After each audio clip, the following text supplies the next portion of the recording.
Ladies and gentlemen, welcome to CETIS Universidad, and thank you for joining us at today's lecture, In Defense of a Liberal Education, a commentary on the importance of a well-rounded education by Fareed Zakaria.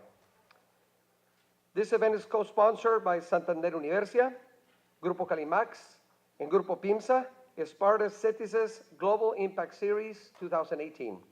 State and municipal government representatives, industry leaders, media representatives, as well as students, alumni, faculty, and staff from all three campuses of the CETIS University system. Thank you very much, and thank you for joining us. I would now like to ask Dr. Fernando León Garcia to come here to the podium and introduce our guest speaker for today.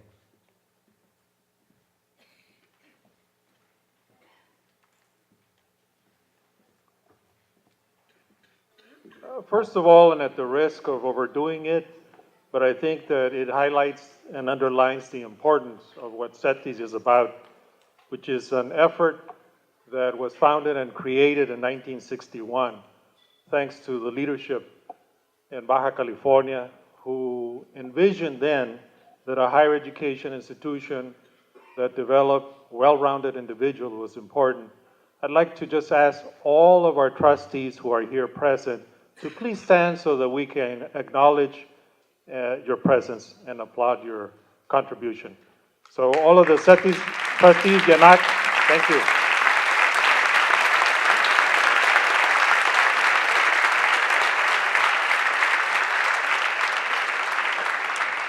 Thank you. We extend a cordial welcome to all and want to thank you for joining us as we continue the CETIS Global Impact Lecture Series. This initiative seeks to bring to our academic community prevailing and emerging ideas, insights, and perspectives offered by international thought leaders. As a higher education institution, we seek to develop the whole person by providing an education that attempts to focus on how to think, not what to think, and by offering experiences that inspire students and broaden their view of the world. Today, we are honored to receive a world-renowned personality who has eloquently illustrated the virtues of a liberal arts education, Dr. Fareed Zakaria. Among other important roles, he is currently host of Fareed Zakaria GPS for CNN Worldwide, a prominent television forum for global newsmakers and thought leaders.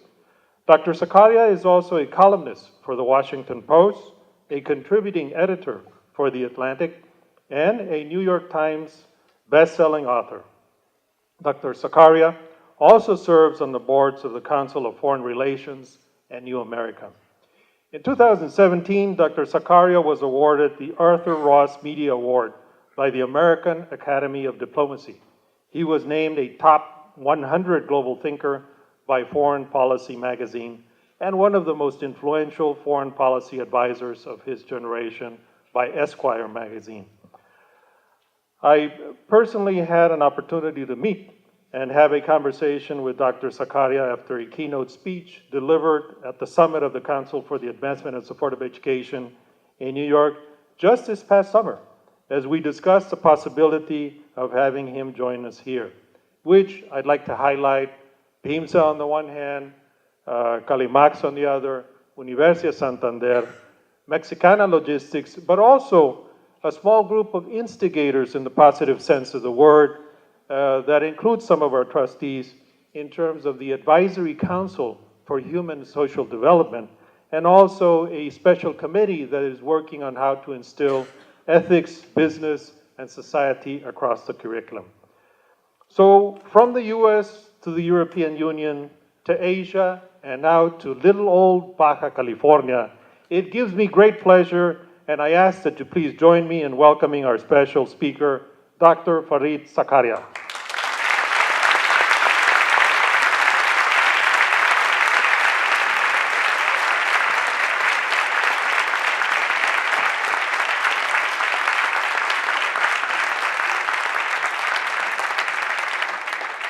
Thank you so much. It is a huge pleasure. Thank you, Mr. President, for that very generous introduction to the trustees and to all of you students. It's a huge pleasure to be here. I love Mexico. I love being able to visit as often as I can.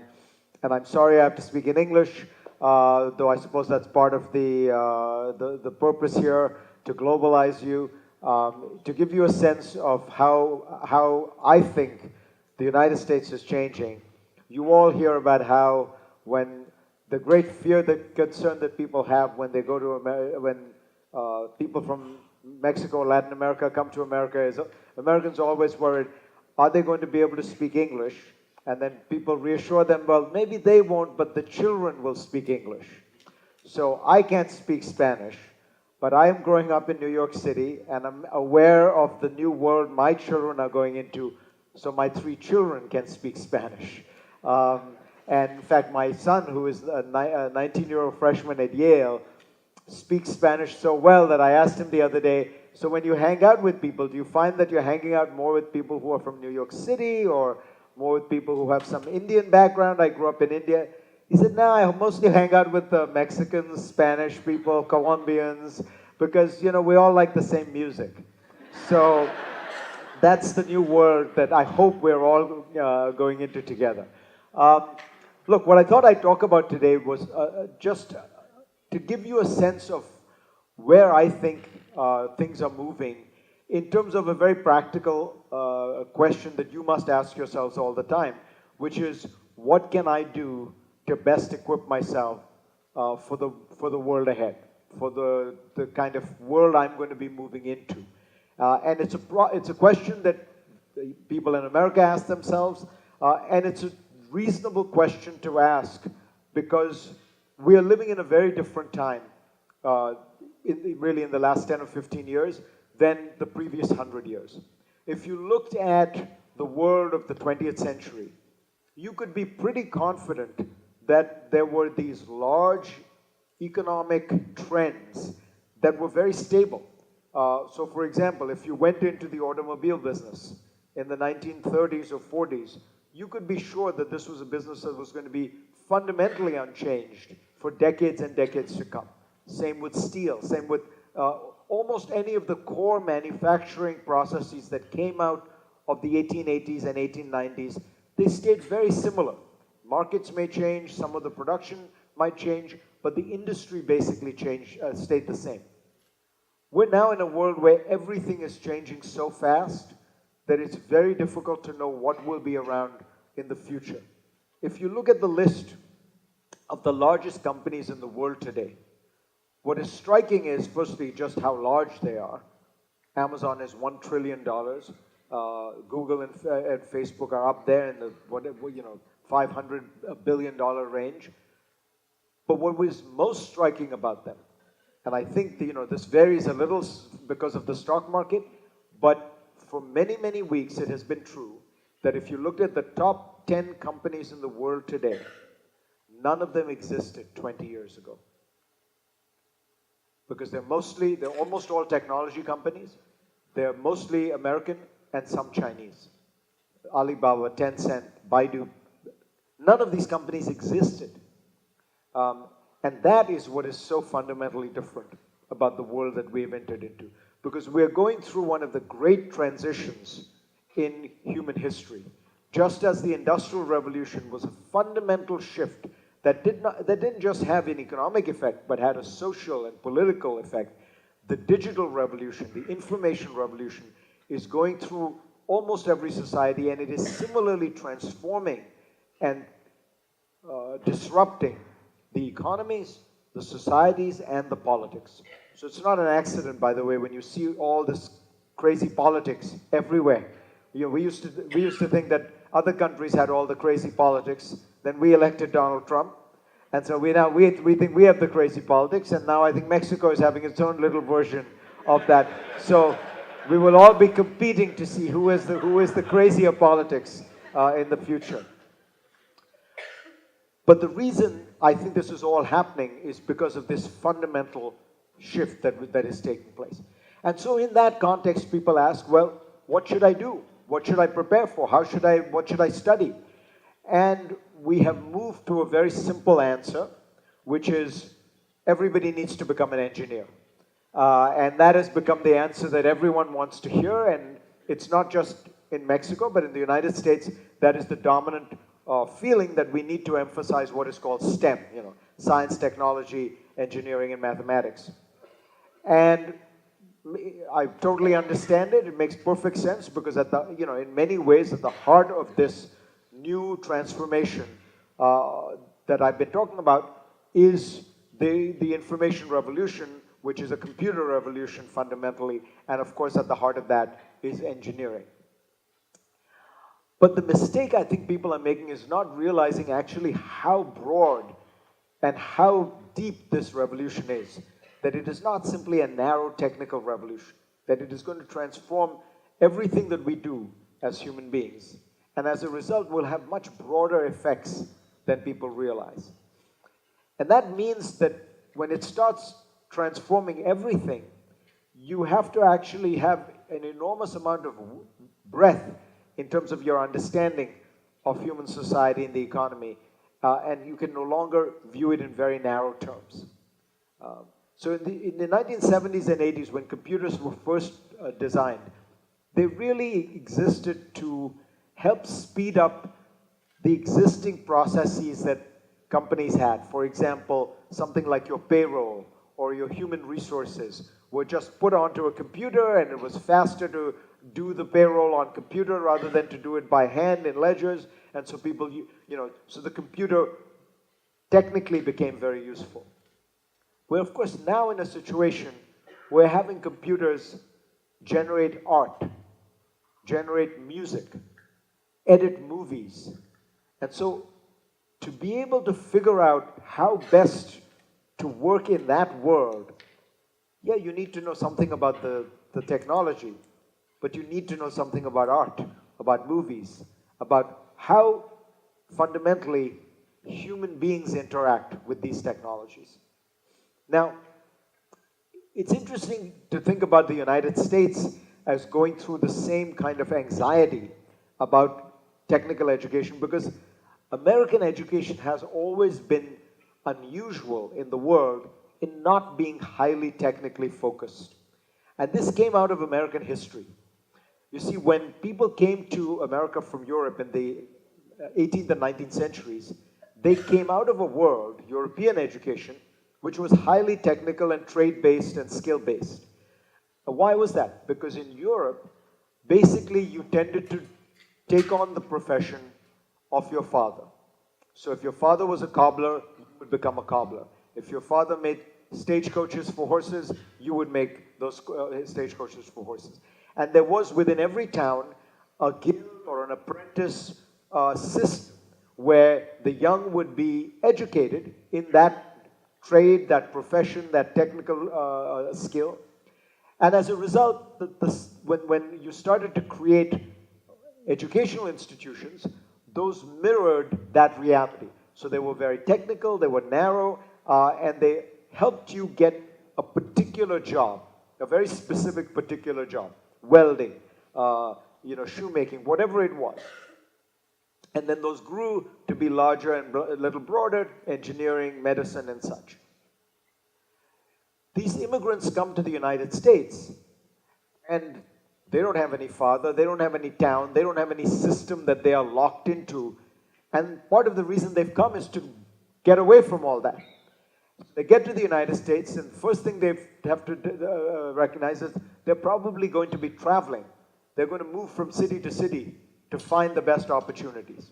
They don't have any locked-in apprenticeship system. So when the American education leaders started to think in the 19th century, what did they need to do?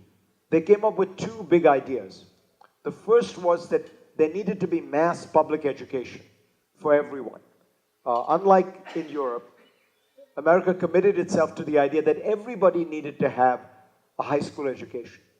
And that is the introduction of the vast public school system in the United States. Public meaning government-run and essentially free.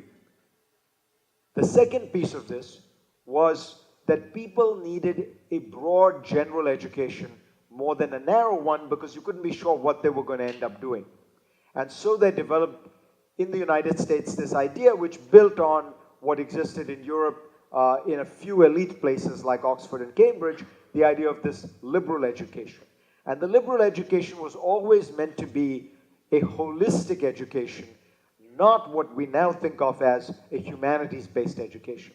So the original liberal education that people looked at when they were constructing these models was from ancient Greece and Rome. Half of it was science. It was mathematics, it was astronomy, it was geometry, and then there was some history and politics and things like that. And that collectively was called a liberal arts education. It was called a liberal arts education to distinguish it from a craft-based, trade-based, technical education, meaning an education in which you are being taught to make shoes or to do whatever it is that was a very technical, trade-based skill. So it was arts as opposed to crafts, meaning knowledge for a broader purpose, which was to educate you.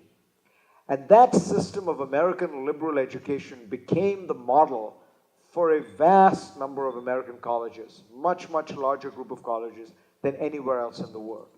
And it is this distinctive feature of American education that made it very different from other European countries and soon developing countries. And yet, it is the form of American education that Americans are now very worried about because they view it as too broad, too diffuse, not specific enough, not focused enough. And why is this happening? Well, this is happening largely because Americans have the same anxiety about this transforming global economy, this transforming technology that probably many of you do. That things are moving very fast, everything seems to be becoming digital, everybody seems to be using computers. I better get a STEM degree. I better learn how to code, right? That has become the urgent cry. Now, the interesting thing to think about, though, if you just step back and ask yourself, look at it historically, is to say, why are Americans so worried? Because if you look around in the world, the United States seems to be doing okay economically, right? But people will then point to one very specific thing when they worry about the United States. And that is the test scores of American high school students in this exam called the Pisa Exam, P-I-S-A. And it's true, America does not do very well on this exam. By the way, Mexico does even worse on the Pisa Exam. It's meant to be the OECD countries, and the United States sort of tends to be in the middle to bottom half of the score. It's in English and math, basically, reading comprehension and math. And if you look at it, it's absolutely true. And so I thought to myself one day, all right, we're doing very badly at these PISA scores. I wonder how we did 10 years ago. And I looked that up. We did very badly in the US. I said, okay, how do we do 20 years ago? We did very badly. So I said, okay, how did we do in the first of these standardized international comparison tests that were done in 1965?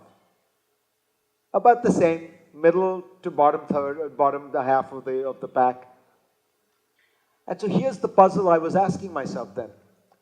If since 1965 the United States has done badly in these tests, since 1965, if you would ask yourself what country has dominated the world of science, technology, entrepreneurship, business, economics, that would probably be the United States, right? So the puzzle is, why do we do so badly in the tests and do so well in life, right? In a way, it doesn't make any sense. I remember asking the Minister of Education in Singapore this question when we were touring a Singaporean public school.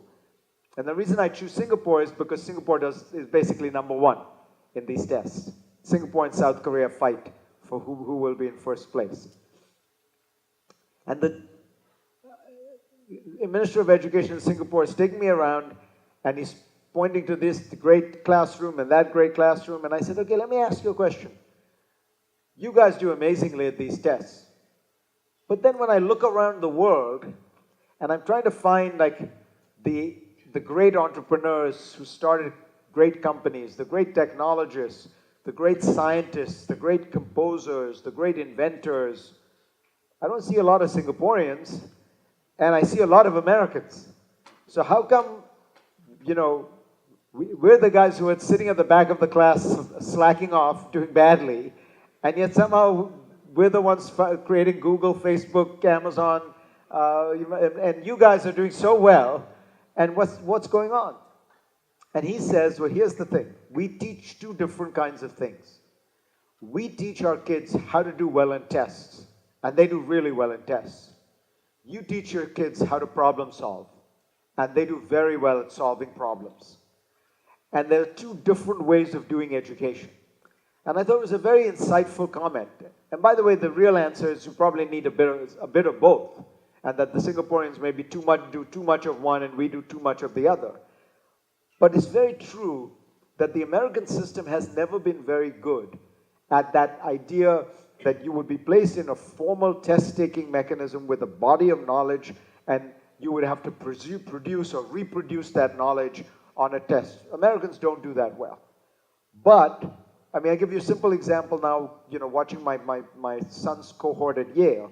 All the kids who come from foreign countries, they said that they find the Yale experience very difficult because for the first time, they're being asked to write papers in which they're asked, what do you think? Right? Every place they've been to, and this is not just India and Mexico and China, but England and France, and every other place, basically the way you did well in high school was you got a test and you were told, what are the answers? And you reproduced the answers. Well, now you get to Yale and they're telling them, here's 5 pages. Tell us what you think of the, you know, what is your views on this problem, on that problem? Well, now all of a sudden they have to think, well, I don't know what I think about that. Nobody's ever asked me to have a thought. I've just been asked to reproduce other people's thoughts. And that difference is a very important difference, it turns out, in predicting success in life. Because the problems you will confront as you work are much more likely to be problems where you have to apply your knowledge and skill to solve a particular problem that, you know, that doesn't have a simple 2 + 2 = 4 answer. But it's just one that you have to create and construct.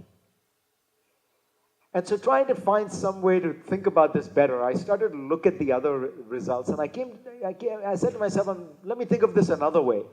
What are the other countries that we recognize in today's digital information age as being very entrepreneurial and creative, you know, succeeding in this new world? The two that stand out, Sweden in Europe. This tiny country gets more venture capital funding than Germany or France or Britain per capita. And in fact, even in absolute numbers, Sweden does fantastically. Almost all the European hottest technology companies come out of Northern Europe, come out of Scandinavia. You know, things like Spotify or Angry Birds, all those things come out of that small band of countries. The second one is Israel. Israel is actually astonishing because of if you look at companies on the NASDAQ by national origin, number 1, of course, is US. Number 2 is China. Number 3 is Israel. Now think about that. So number 1 is the richest country in the world with 350 million people. Number 2 is the second richest country in the world with 1.3 billion people. Number 3 is Israel with 8 million people. Okay? So that's punching way above its weight. So I asked myself, okay, how did Israel and Sweden do on the Pisa tests? The answer, worse than the United States. Okay, not as badly as Mexico, I'll tell you. But worse than the United States. And so you ask yourself, okay, so what is it that these countries have in common that is somehow can make you think that there's some common features that explain it? Well, all of them have very open, flexible economies. Very open until recently. Let's hope it stays this way in the US. Open to foreign goods, trade, capital, labor. Open to new ideas. All of them are very non-hierarchical. They're all places where you can very easily question authority. If you think about Sweden, you think about Israel, you think about the United States. These are cultures in which the student can tell the professor, I think that's wrong. The junior faculty member can say to the senior faculty member, I think that's wrong. A junior employee can say to the CEO, I have a better idea of how to solve this problem. That doesn't happen so much in a place like Japan or South Korea. That doesn't happen so much in a place like Brazil, you know? And so that feature of a very open, flexible economy, non-hierarchical workspace, those qualities might turn out to be very, very important. Now, let me be clear about something, because I know some of your professors are sitting here thinking, this guy is telling them to do badly in tests. I am not saying that it is a good thing to do badly in tests. I am an Asian American parent. My kids do very well in tests. My kids do extra math on the weekends. What I am saying is, it is very complicated to predict what produces economic excellence, what produces success. One feature of that is having good, strong technical training in whatever it is. But the other things that are important, this flexibility, this questioning, this ability to be entrepreneurial, are equally important, maybe more important. So think about a country like Japan. Japan has basically the best technically trained workforce in the world. And it does pretty well. But it has lost out in the information age in not being able to be as creative, as powerful, because it has a very closed hierarchical system where it's very difficult to question authority. It's very difficult to start your own company. You know, give you one simple feature that makes this clear. Confidence. Cultures in which people have enormous self-confidence clearly do better at entrepreneurship. Why? Well, it's because, you know, the hardest thing in the world is to stay with the faith that you have a good idea, that you have something of value to add to a society. And if you think about it, when you look at a country like Germany, where when you go bankrupt, it is a matter of national dishonor. It is a matter of personal dishonor. And you are shunned and ostracized in the community. Whereas in the United States, you go bankrupt, it's just a legal mechanism, and you pick yourself up and move on. And, you know, and if you don't think I'm right, 2 words for you, Donald Trump, right? 4 bankruptcies, didn't matter, right? Now, you can actually, turns out, measure confidence, because there is midway into the Pisa test, they started to introduce a question, which is after people took the math test, they asked them, how do you think you did on the math test? You can imagine what happens in the United States. After doing miserably on the test, they ask the question, and everyone says, I did great. So America was basically, when the first test results came out, they were basically at the bottom of the math scores, but when they were asked how they did, they were at the top. So when these results first came out, the then Secretary of Education said, I think we have figured out the problem in American education. We are better at teaching self-esteem than at teaching science. And I think that you can make that case, that America is very good at teaching people confidence. I mean, all of you who have kids, and you must see this in the difference in cultures between the United States and Mexico even. American kids are very confident. They, you know, even European kids will tend to be very much more careful, listen to elders, things like that. But if you ask yourself, what is the more important skill to have when you're trying to found a company? You know, some technical scientific background or real self-confidence? I would probably argue the second. Because, you know, hardest thing as an entrepreneur is keep maintaining faith in yourself. Maintaining faith when nobody else believes in you. Maintaining faith when your first idea fails, which it almost always will for every entrepreneur, and then you still believe you have something to offer, and so you come up with that second idea, and that third idea, and that fourth idea, right? That's the hard thing to do. And that's what the American system does very well. And by the way, if you want to look at those numbers, so America comes second on the confidence scale in the PISA test, Sweden comes 6th, and Israel comes 1st. And for those of you who've ever met Israelis, that would not surprise you. Israelis are very self-confident. But that is what gives them that ability to believe that they can start these companies in a tiny country in the middle of the Middle East. So these features turn out to be as important as the strong technical background that countries have. But there's an even broader issue that I think you need to understand about the new digital economy, which is it's very important to understand technology, but it's even more important to understand human beings, because ultimately they're the ones who use the technology. So let me give you the simplest example, which is from a very different age. The Singer sewing machine company was the largest industrial company of its time in the 1870s. And it was one of the largest companies in America, huge, important, powerful force. And I always assumed, when I read about it, that it must have made the best sewing machine in the world. That's why they were so big. Well, it turns out there were 5 or 6 sewing machine companies. They all made product that was essentially pretty identical. The sewing machine is a very simple mechanism. So why did Singer do so well? Well, they had 2 innovations.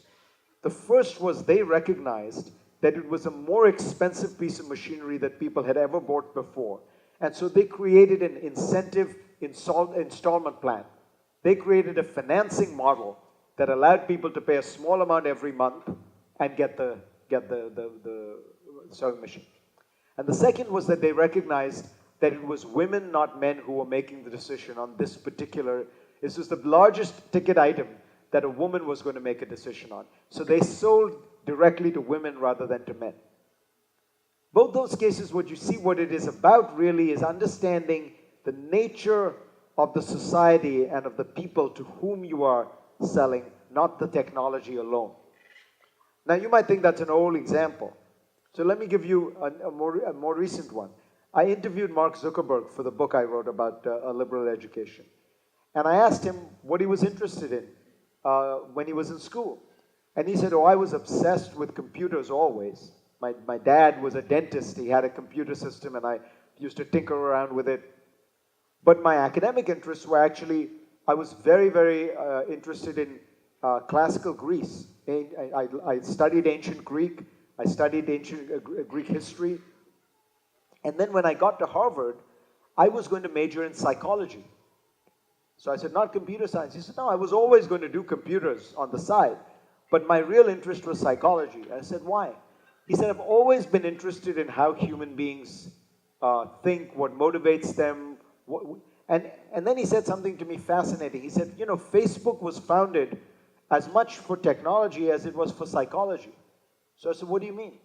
He said that the internet before Facebook was a world of anonymity. If you think about it, before Facebook, when you went onto the internet, it was all these chat groups, these user forums, where your identity was secret, or you could have a handle, like Twitter, where you could pretend to be anybody you wanted to be. And what he found was it meant people were not willing to be their true selves. They were not willing to reveal themselves. And that he thought there was a space in the internet for a forum where people could be themselves, where you knew who they were, they knew who you were, and you would therefore be connecting with your friends as your real self, not as some crazy Twitter handle, not as some, you know, in some anonymous chat group. And that was what led him to create Facebook. And if you remember, at the time, there were 2 competing social networks, MySpace and Facebook. The most important difference between the 2 was Facebook was rooted in the college identity system, so you knew who the person was. And MySpace was exactly like Twitter. You could pretend to be anybody you wanted. And it's interesting to me that it was that psychological bet that proved to be the more valuable one. The technology, by the way, was basically the same. And again, it's not particularly sophisticated. It becomes sophisticated once you have 2 billion users. But at the time, the key insight was psychological, not technological. Look at Apple and Steve Jobs, who repeatedly, over and over again, would always talk about how the way that Apple made its name for itself was that it was different from every other technology company because it married, and he would use these words explicitly, the liberal arts with technology. And what he meant by that more than anything else was design. And the reason he thought design was important was, again, a psychological insight, which was that computers were becoming so important that it couldn't be put in the back office, it couldn't be used simply for inventory and payroll. You needed to use it as your own personal guide, which means you had to have an emotional connection to the computer. And that he designed those computers so that they became objects of beauty, not just objects of use. And that design element has always been the critical difference between Apple and all the other computer makers. And if you don't think that's an important business insight, keep in mind, every other phone company in the world loses money or breaks even. Apple is the second largest company in the world because the margins it can charge for that design, for the fact that you fall in love with that computer, that phone, as opposed to simply viewing it as a commodity, is the difference between being the second largest company in the world and barely breaking even. That's the extraordinary difference. I can tell you all the great things that a liberal education can do for you, but let me give you just one example, because I know we're running out of time. It teaches you how to write. Now, I think this is very important because I write for a profession. But I'll tell you why I think it's actually important no matter what you do. Because you don't really know how to think until you write. You may think you know how to think. You may have all these thoughts in your head. But do me a favor, anytime you have an idea, try and write it down. And you will discover you actually don't have an idea. You have one quarter-baked thought that you think is an idea, but you don't have any evidence for it. You don't have a logical chain for it. You haven't kind of explained how point A leads to point B, leads to point C, leads to the conclusion. And you don't know how to communicate it to anybody but yourself. It's all sitting in some kind of stew in your head, but nobody else is ever going to be able to understand it. Well, if you want to convince somebody about the value of your idea, of a company, of a new strategy, of a new approach, in any way, you are going to have to convince them by giving them some kind of presentation, whether it's written or oral, and you're going to have to express yourself.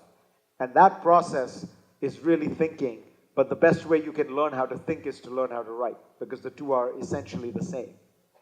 That is why when Amazon has its senior strategy meetings, this is how Jeff Bezos conducts them.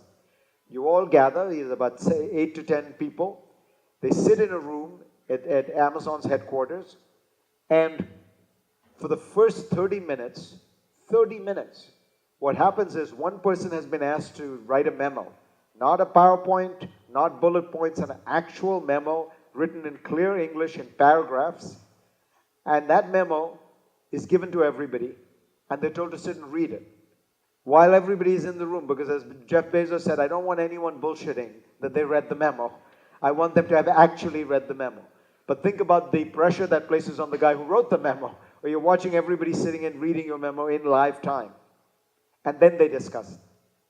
Because Bezos feels that the only way you can have clarity of thought is to have an actual memo written out in real English, with paragraphs, with logic, with evidence, and then they discuss it. I'm a strong believer in this approach because a friend of mine in the military was once talking to me about PowerPoint. And he said to me, the military developed PowerPoint, and so the Pentagon uses it all the time. He said, one thing I will tell you when you go and give your talks around the world, never use PowerPoint, because I have come to the simple conclusion after 25 years of watching PowerPoint in the military, people who use PowerPoint never have any power, and they rarely have a point. So that's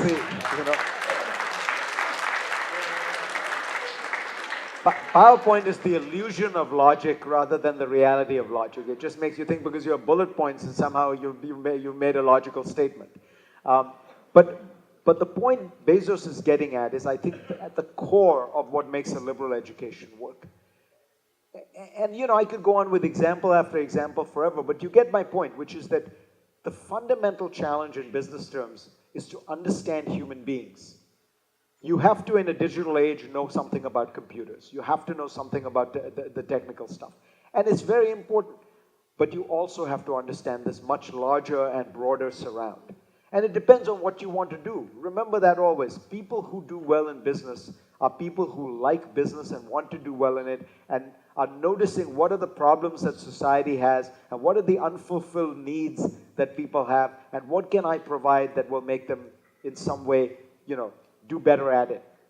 So you ask yourself, there's, two people, one, who is more inventive or who's flourishing in this global economy? There's one person who goes to, gets an engineering degree and goes to, let's say, Intel and starts to work on a computer chip, and he does very well doing that, and that's great. And then there's this other guy who is a humanities major who travels in Italy, and he discovers these coffee shops in Italy where people hang out after they leave work and before they go home, in the morning and in the afternoon.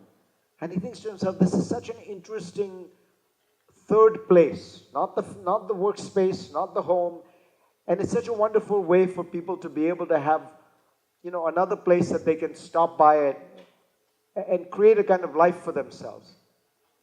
And he comes back to the US and he says, I'm going to create those in the US. And what I'm going to do is I'm going to take that commodity called coffee that you pay 50 cents for, and I'm going to charge you $7 for that same coffee. I'm going to call it Starbucks, and I'm going to have people line up around the corners to be ready to pay $7 for the same coffee that they can get at a coffee shop for 50 cents. Now, they'll say it's not the same coffee, but it's basically the same coffee. It's coffee in a fancy cup. And the fact that he could do that shows an enormous understanding of human beings, right? Of what it is that we want psychologically. I'll give you one simple example. Every one of you, when you go into a Starbucks, you have your own particular thing that you like to order, right? One person likes to get a double macchiato with a soy milk. One likes to get an espresso with an extra this. Somebody else wants to get tea. There are 450 permutations of what you can order at a Starbucks. And you know what that gives everybody? That gives everybody this feeling that they're special, that you're unique, that you have this particular thing that you and only you get, and that Starbucks satisfies it. That's a very powerful insight. And I think that that's in some ways a more powerful innovation than the guy working at Intel who's doing the same coding that 100 other people are doing. Both are very valuable, important jobs. But I think that we sometimes tend to overvalue what the guy at Intel is doing and undervalue what people who are looking at society and trying to solve these problems are doing. So let me just sum up by saying this. I think that when we look around the world, we have a tendency to think that there is simply one model that makes sense and one model that succeeds. And the world we're entering is actually one that is changing that very dramatically. So you think of the United States as the dominant scientific, technological power of the age. But even that is something of a misnomer historically. If you looked at the leader of science and technology and engineering in 1910, there's no question what country was in the lead. It was Germany. If you looked in 1932, the year before Adolf Hitler takes power in Germany, and asked yourself, where did the Nobel Prizes in the world go? Germany had won more Nobel Prizes in science than Britain and the United States put together. Germany was by far the leading country in the world. The US advantage in science and technology came for a series of factors. First, Germany got destroyed. Second, some of the brightest people in Germany, many of whom were Jews, left Germany and came to the United States. If you look at the American scientific establishment from the 1950s and count how many of those people are emigres from Europe, particularly emigre Jews from Europe, the number is astonishing. And the third is because of the Cold War, the United States government put massive amounts of money into funding of science and technology. The whole moon mission, for example, was a response to the Soviet Union going into space with Sputnik. So those were very particular features that have largely worn out. And what you're seeing now is the rise of an extraordinary scientific and technological capacity in China, in India, In many of these places, the innovations are equal to and greater than what the United States is doing. The revolution in financial technology in China far exceeds that in the United States. If you look at what is happening with biometric ID in India and 4G telephony, it is in many ways more innovative than what's happening in the United States. If you look at the cashless economies of Northern Europe and the Baltic republics, much more impressive. So when you think in Mexico, what can you do? I think the truth of the matter is you're entering a world in which there are limitless possibilities. You have extraordinary new opportunities. You just have to recognize the important thing you have to ask yourself is, do you understand the world you live in? Do you understand what is going on? Do you understand human beings? And then, how do you apply these extraordinary tools, and that is what they are, tools of technology, to satisfy those people? At the end of the day, the message I'm giving you is a very simple message. Ultimately, what matters is the human being. Ultimately, what matters is human society. You will not be able to flourish and succeed if you are not serving and servicing those people. And the final point I'd make is that this broader way of looking at education has a non-economic benefit as well. It will make you live a more interesting life. You know, your job is a very important part of life. If you add up the amount of time you will spend outside of your job, that is much, much longer. And so you want to make sure that you have an interesting life and that you can be interesting and fulfilled, not just in your job, but in your role as a father, as a mother, as a sister, as a brother, as a friend, in retirement, in periods where you are doing different things. All those require some skills. And so think about this period of your life as building all those skills so that you create a life for yourself that is rich and profound. And the final point is that when you think about living in a democracy, as you are in Mexico, these skills are incredibly important for your civic responsibilities in a democracy. You know, this whole idea of a liberal education first came from the Greeks. And the reason it came out of Greece was, until then, basically people had simply trained their children in very narrow ways to do what their parents had done. If your father was a hunter, the son was trained to be a hunter. If the father was a fisherman, the son was trained to be a fisherman. In around the 4th century BC, in Athens, they began to experiment with democracy. And it was at that point that the Athenian City Council said, if we are going to ask our people to take part in government, we have to educate them to be citizens so that they can responsibly exercise their role as citizens. And that is the actual origin of a liberal education. It was to educate people to be citizens. And I think that task is as important today as it was in the 4th century BC. Thank you all very much. Thank you.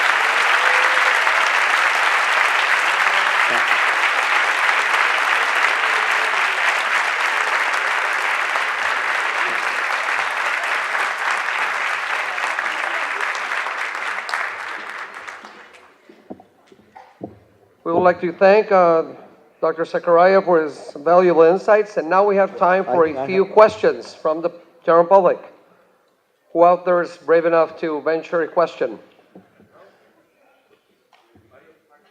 Okay, right here. Microphone? Gracias. Thank you. Zachariah, first of all, my wife thought I was crazy waking up at 6 or 7 in the mornings on Sundays for a long time before I could record your show. There's a saying down here in Mexico that we're so far away from God and so close to the United States.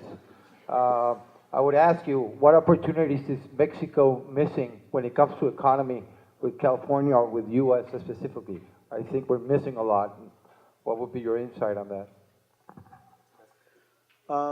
Look, if you were to construct the ideal economy for Mexico, I think it's obvious what you would do. Mexico, the United States, and Canada would form a kind of North American economy, much like the European Union, in which there would be essentially complete freedom of movement of goods, services, capital, and people And what you would end up with is a very, very powerful dynamic model, in my opinion, much more powerful than the European Union, because, by the way, it would be larger in terms of economic impact and value. And I think that really what we're missing out is on the synergies that would come from taking advantage of those three very different economies. You know, Canada is resource rich. The United States is, in a sense, entrepreneur and capital rich. Mexico has lower labor costs, and therefore incredibly hardworking people. And so you put those three things together, and you would have, I think, synergies that nobody can even quite imagine. So I'm not sure that I would say that Mexico is in particular missing out on that. It is, I mean, the single biggest problem is the United States right now, not Mexico. Mexico's problems are familiar ones. Mexico has a legacy of look, I can say it because I grew up in India.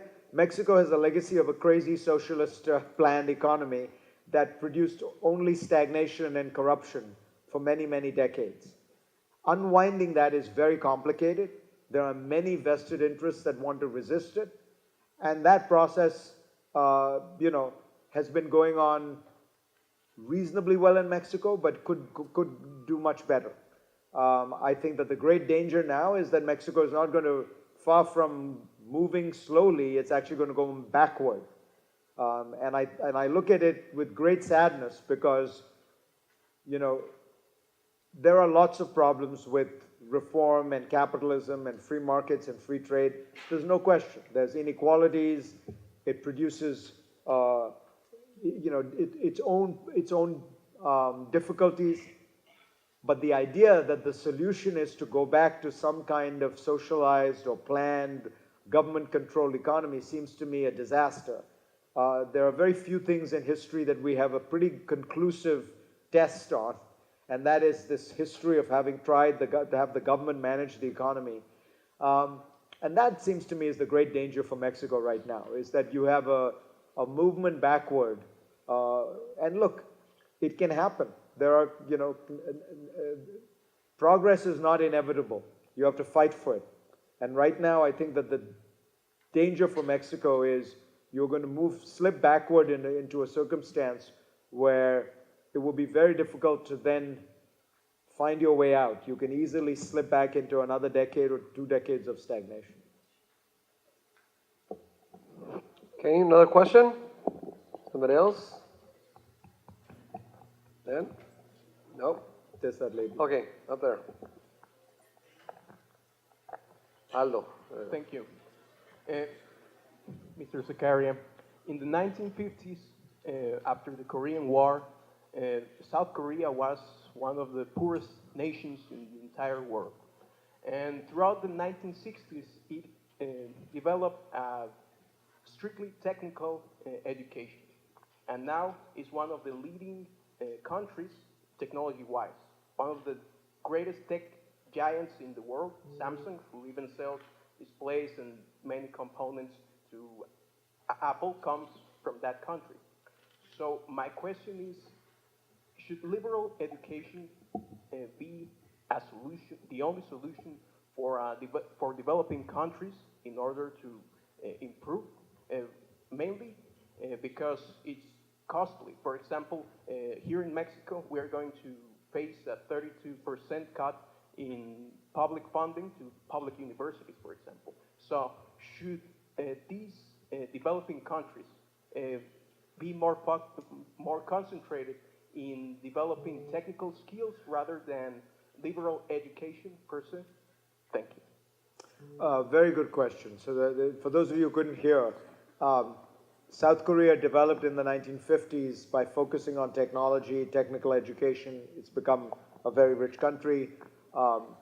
Should Mexico follow that path, particularly at a time when education budgets are being cut?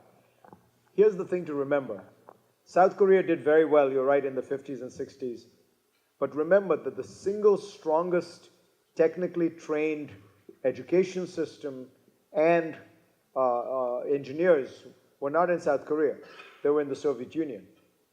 And the whole Soviet bloc had many, many very, very highly skilled engineers and technically trained workforce. So if the argument is that you produce technically trained people and you will have a great economy, that's not right. The more important issue is to have the right economic system and to have the right economic incentives and to have the right legal structure that encourages entrepreneurship and free markets and free trade and integration into the global economy. South Korea had both, because while it had some technical training, not nearly as strong as the Soviet Union, it, because of the American influence, was hooked into the world economy, hooked into global markets. But your point is perfectly valid for a period in history. My point to you would be, it is perfectly possible to move up the supply chain to a certain extent by simply copying, which is what South Korea did. The problem now is that we have gone from an industrial to a digital economy, and in that economy, the value is all at the level of the software, at the level of the very, very creative way in which you organize and manipulate data. So, give you an example. A great German company called Krupp, ThyssenKrupp, used to make elevators, and they made money making elevators. They still make elevators, but they don't make any money making the elevators. They make money because the elevators are now all smart elevators, so they have sensors and computers in them, and they transmit back to Krupp, to ThyssenKrupp, all the information about when are they operated, when do they break down, when do they have problems, is it different whether you're in an office, in a hospital, in a sports stadium. That data is then analyzed, and Thyssen goes back to them and sells them service contracts and does preventive maintenance. And the heart of the profitability of that company is now in that data manipulation. So that then requires a different kind of set of skills. Now, some of that is technical, but some of it is the analysis of data and figuring out sales and customers and consumers. That's more the world we're in now than the world of simply building. If you look at one of the things South Korea did very well, it just took over the steel industry, and they took over shipbuilding and things like that. But in each of these areas, the value is more and more in the software. The value is in the process by which you analyze and appreciate the data. So the short answer to your question is, I think that there's no question there's always a value to technical education. Today's world, the technical education needs to be enhanced more than it did in the previous generations because of the new phase of the digital economy. Okay, another question? I think there was a lady over there, yeah. Oh, somebody right there. Oh, Or two ladies, excellent. stand up. Yep. Hi. So we live in a world where not only the economy is changing, also the environment. Do you believe capitalism will have a good effect or a negative effect on the environment? Is it part of the solution? Like, will capitalism help the environment, or is it part of the problem? Well, it's a great question. I mean, the truth is, of course, it's both. We have had so if you look back over the last 10 years and you would ask people, there's going to be a technological revolution around energy. Everyone would have agreed, and what they would have meant was solar, wind, all these new fancy green tech stuff that we all like. But the real technological revolution that took place in the last 10 years was the technological revolution in the extraction of oil and natural gas, which made it much easier to extract much more oil and natural gas from places you previously had thought you couldn't get it. And that's fracking, that's tight oil. So the result was a massive increase in the production of oil and natural gas because of technology. If you look at what these companies now do, I mean, they go 1 mile down and then they go 1 mile sideways, and they're extracting oil and natural gas from the middle of rocks and pumping water into it. So that part is net bad for the environment. But there is also a technological revolution taking place in solar, in wind, in batteries, and that is going to have a very profound effect. I think that you are going to see, for example, electric cars become routine. I think you are going to see solar become essentially competitive with almost every other form of energy. Ultimately, that is the only solution. The only solution to our energy problem, our environmental problem, is a technological solution. We are not going to be able to conserve in a way that will in any way meaningfully address the problem. Because forget what we all do. If we all put the nice light bulbs in and we all drive Priuses, it doesn't matter. Because every week China and India will build a coal-fired power plant that will completely dwarf anything you do. So the only solution is to find green energy that is as easy to deploy as coal and oil. And the only possibility there is technology. It's solar, it's wind, it's batteries, it's hydrogen. It's not happening fast enough. But without any question, the only solution is going to be technology. And the one final point I'd make to that is we may have to start coming up with solutions to geoengineer that in some way block the sun's rays, in some way, have an effect of chemically cooling the earth. People have talked about putting sulfur dioxide into the atmosphere, which has the effect of cooling the earth. When you have a volcano, you have sulfur dioxide go into the atmosphere. Any of those solutions are, at this point, preliminary, but those are, you're going to have to use technology, because the alternative is to say we're all going to sit and, and pretend that we're all poor again, and that we're living in a different age and we use less energy. That's not going to happen. All of human progress has always coincided with increasing uses of energy, not decreasing uses of energy. One last question for the lady in the back. Good morning. Well, thank you very much for that wonderful talk. My question is, what do you recommend professors do to promote this liberal education in the classroom? Thank you.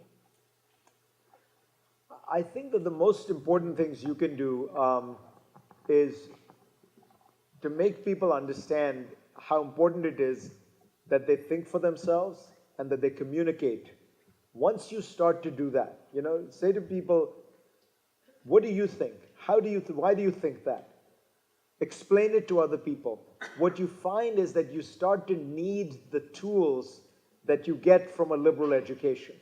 If you're being simply told solve an algorithm or solve a problem, you can do that within a very narrow set of technical requirements. But if you say explain why this matters, what is this going to do? How is it going to change the world? How is it going to change this? Then they have to start using resources that are more skills you learn in, because you're reading, because you're writing, because you're dealing with the larger picture. I was once asked a CEO of a very large company, what is the one skill that you think is vital in work, in business, that is not taught in the academic establishment? And he thought for a minute and he said, it's probably teamwork. Because he said academia is a solo enterprise. And yet, when I think about, running my company, everything is about working with other people. And he said, the one piece of advice I sometimes give young people is, just remember, the only reason you're going to get promoted is if people like to work with you. If people think this is somebody who, if I put him in this new position, it's going to be great. Everyone is going to enjoy. Everyone is going to feel more productive, more challenged, more dynamic. He's going to be a good leader. So when you start to think about those broader skills, you come to realize that, that ability to, just do simple things like know how to have a conversation, know how to reach out and empathize with people. I'll give you one example because it's such a good question. In medicine, what they're finding is that the core thing that doctors used to do, diagnosis, is now easily done by a computer. In fact, the computer does it much better than human beings. I mean, the doctor can remember 200 cases. The computer can remember 2 million cases. So why is the doctor going to, it's all just pattern recognition, right? You look at your symptoms and you say, what is the pattern that we're seeing? And how can the doctor's memory compete with, IBM's Watson, which can look at 2 million medical articles in 1 second, right? So the computer is going to be much better at diagnosis. So then you ask, what should the doctor do? And what they're finding is the doctor's role becomes much more a life coach, explaining to the patient the nature of the problem, helping the patient understand his or her illness, helping the patient change his or her lifestyle to adapt to this new regime, take the medicines, do the exercise, change your lifestyle. All that becomes the core job of the doctor. Now, are medical schools teaching doctors that way? No. Medical schools are still thinking what they're meant to teach is this very analytic, brainy guy, but actually his brain can't compare with the computer's brain. What we need is his heart. What we need is, in a strange way, what the digital revolution and the computer revolution are doing. It's focusing, it's telling us as human beings to focus on what makes us human. And what makes us human may turn out to be our social skills, our skills of empathy, our skills of psychological and sociological awareness, not purely the 2 + 2 is equal to 4. At the 2 + 2 is equal to 4, the machine is going to beat us every day. Thank you all very much. Okay. Okay. Some closing remarks by President Leon, please.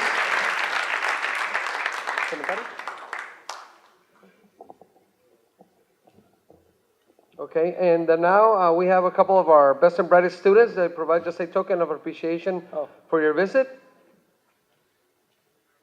Okay, just some mementos right there. Thank you so much. For Dr. Farid Zakaria. Oh, excellent. Excellent.